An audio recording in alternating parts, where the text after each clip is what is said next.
তার চামড়া প্রতি মুহূর্তে পুড়ে ছাই হয়ে যাচ্ছে। পরক্ষণেই আবার নতুন চামড়া গজাচ্ছে, আবার পুড়ছে। একবার দুবার নয়, কোটি কোটি বার। 1 বছর নয়, 1 যুগ নয়, পৃথিবীর হিসাবে পার হয়ে গেছে 1000 কোটি বছর। হে আমাদের রব, আমাদের এখান থেকে একবার বের করুন, আমাদের দুনিয়ায় পাঠিয়ে দিন। জাহান্নামের সবচেয়ে গভীর গর্তে আগুনের এক সিন্দুকের ভেতর কুঁকড়ে পড়ে আছে একটি যন্ত্রণা কাতর সত্তা। তার চেহারা বিকৃত, চোখগুলো গলে বেরিয়ে আসছে, সারা শরীরে আগুনের পোকাগুলো কিলবিল করছে।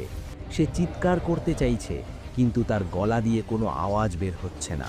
বের হচ্ছে শুধু ফুটন্ত ধোঁয়া। কে এই সত্তা? এ আর কেউ নয়, এ হলো সেই অভিশপ্ত ইবলিস, যে বলেছিল, আমি আদমের চেয়ে শ্রেষ্ঠ।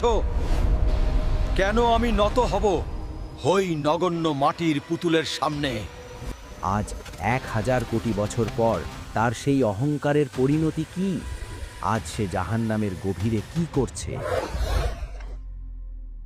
সময় বা কাল দুনিয়াতে আমাদের কাছে খুব দামি, কিন্তু আখেরাতে, বিশেষ করে জাহান্নামে, সময় বা টাইম এক অভিশাপ।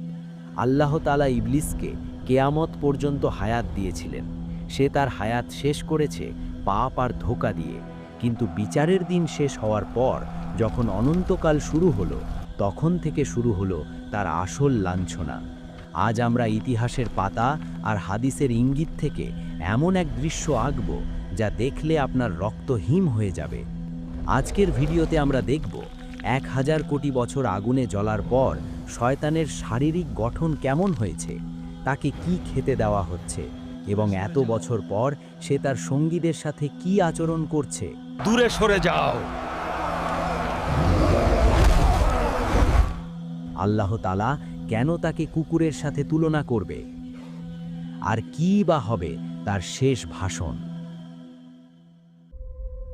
জাহান্নামের স্তরগুলোর মধ্যে সবচেয়ে ভয়াবহ স্তর হলো হাবিয়া বা অতর্গহ্বর। দুনিয়ার আগুন যার কাছে বরফের মতো মনে হবে, এতটাই উত্তপ্ত সেই স্থান। মুফাসসিরগণ বলেন, ইবলিসের শাস্তি হবে সবচেয়ে কঠিন, কারণ সেই সব পাপের মূল। 1000 কোটি বছর ধরে সে একটি বিশেষ শাস্তির মধ্যে আছে।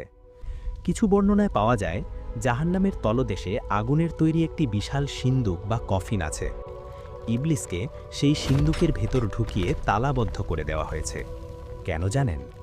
কারণ দুনিয়াতে সে তার চেলারা বা শয়তান বাহিনী নিয়ে